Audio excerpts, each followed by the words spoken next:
The book of the prophet Isaiah.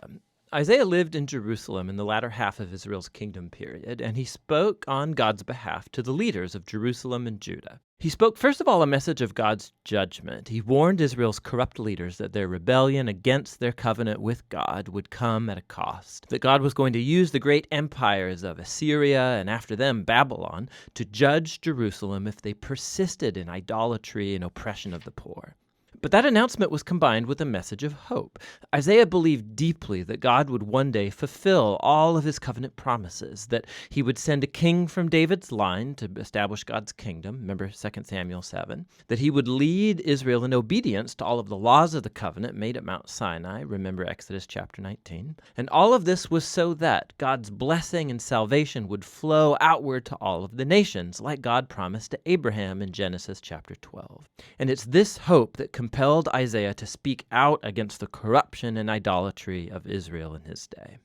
Now, the book has a pretty complex literary design, but there's one simple way to see how it all fits together. Chapters 1 through 39 contain 3 large sections that develop Isaiah's warning of judgment on Israel. And it all culminates in an event pointed to at the end of chapter 39, the fall of Jerusalem and the exile of the people to Babylon. But in chapters 1 to 39, there's also a message of hope that after the exile, God's covenant promises would all be fulfilled. And chapters 40 to 66 pick up that promise of hope and develops it further. In this video, we're just going to focus on chapters 1 to 39. The first main section focuses on Isaiah's vision of judgment and hope for Jerusalem, and it begins as Isaiah accuses the city's leaders of covenant rebellion, idolatry, injustice, and God says he's going to judge the city by sending the nations to conquer Israel. Isaiah says that this will be like a purifying fire that burns away all that's worthless in Israel in order to create a new Jerusalem that's populated by a remnant that has repented and turned back to God.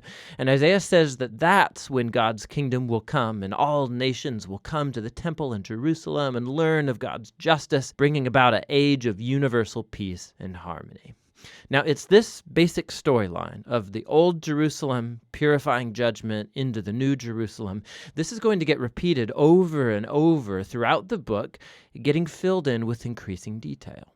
So, at the center of this section is Isaiah's grand vision of God sitting on his throne in the temple. And he's surrounded by these heavenly creatures that are shouting that God is holy, holy, holy. And Isaiah suddenly realizes just how corrupt he and his people Israel are. And he's certain that he's going to be destroyed by God's holiness, but he's not.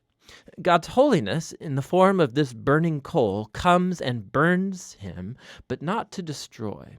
Rather, it purifies him from his sin. And as Isaiah ponders the strange experience, God commissions him with a very difficult task. He is to keep announcing this coming judgment, but because Israel has reached a point of no return, his warnings are going to have a paradoxical effect of hardening the people. But Isaiah is to trust God's plan. Israel is going to be chopped down like a tree and left like a stump in a field. And that stump will itself be scorched and burned. But after all of that burning, God says that this smoldering stump is a holy seed that will survive into the future. It's a small sign of hope, but who or what is that holy seed? The rest of this section offers an answer. Isaiah confronts Ahaz, a descendant of David and a king of Jerusalem, and he announces his downfall. God says that it's the great empire of Assyria who will first chop Israel down and devastate the land, but there's hope. Because of God's promise to David, he's going to send, after this destruction, a new king named Emmanuel, which means God with us. And Emmanuel's kingdom is going to set God's people free from violent, oppressive empires. And Isaiah describes this coming king as a small shoot of new growth that will emerge from the old stump of David's family. It's this king that's the holy seed from chapter 6. And the king is going to be empowered by God's Spirit to rule over a new Jerusalem and bring justice for the poor, and all nations will look to this messianic king for guidance. His kingdom will transform all creation, bringing peace. Now, you finish chapters 1 through 12 with a pretty good understanding of Isaiah's message of judgment and hope. But when will this all happen? Isaiah saw another empire arising after Assyria, and that's Babylon, who would also attack Jerusalem and actually succeed in destroying it. And that brings us into the next sections of the book. So first, we have a large collection of poems that explore God's judgment and hope for the nations. We learn, first of all, of the fall of Babylon and Israel's neighbors. Isaiah could see that Assyria's world power would one day be replaced by the empire of Babylon, a nation even more destructive and arrogant. Babylon's kings claimed that they were higher than all other gods, and so God vows to bring Babylon down. And not only Babylon. Isaiah goes on to list Israel's neighbors, accusing them all of the same kind of pride and injustice, and he predicts their ultimate ruin. But remember, for Isaiah, God's judgment is never the final word for Israel or the nations. And that leads into the next section with a series of poems that tell a tale of two cities. There's the lofty city that has exalted itself above God and become corrupt and unjust. This city is an archetype of rebellious humanity, and it's described with language that's all borrowed from Isaiah's earlier descriptions of Jerusalem and Assyria and Babylon, all put together. This city is destined for ruin, and one day is going to be replaced by the New Jerusalem, where God reigns as king over a redeemed humanity from all nations, and there's no more death or suffering.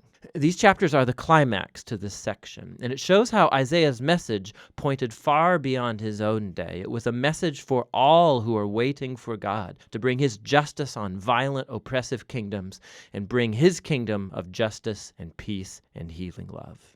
The following section returns the focus to the rise and fall of Jerusalem. And first we find a whole bunch of poems where Isaiah accuses Jerusalem's leaders for turning to Egypt for military protection against Assyria. He knows this will backfire, and Isaiah says that only trust in their God and repentance can save Israel now, which gets illustrated by the following story about the rise of Hezekiah, king of Jerusalem. Just as Isaiah predicted, the Assyrian armies come and try to attack the city, and so Hezekiah humbles himself before God, and he prays for divine deliverance, and the city is miraculously saved overnight. But Hezekiah's rise is immediately followed by his fall. So he hosts a delegation from Babylon, and he tries to impress them by showing everything in Jerusalem's treasury and temple and palaces. It's clearly an effort to make another political alliance for protection. Isaiah hears about this, and he confronts Hezekiah for his foolishness. He predicts that this ally will one day betray him and return as an enemy to conquer Jerusalem. And we know from 2 Kings chapters 24 and 25 that Isaiah was right. Over 100 years later, Babylon would turn on Jerusalem, come and destroy the city, its temple, and carry the Israelites away to exile in Babylon. And so all of Isaiah's warnings of divine judgment in chapters 1 to 39 lead up to this moment. He's shown to be a true prophet because it all came to pass like he said. But remember, the purpose of God's judgment was to purify Jerusalem and bring the holy seed and messianic kingdom over all nations. And it's that hope that gets explored in the next part of the book. But for now, that's what Isaiah chapters 1 to 39 are all about.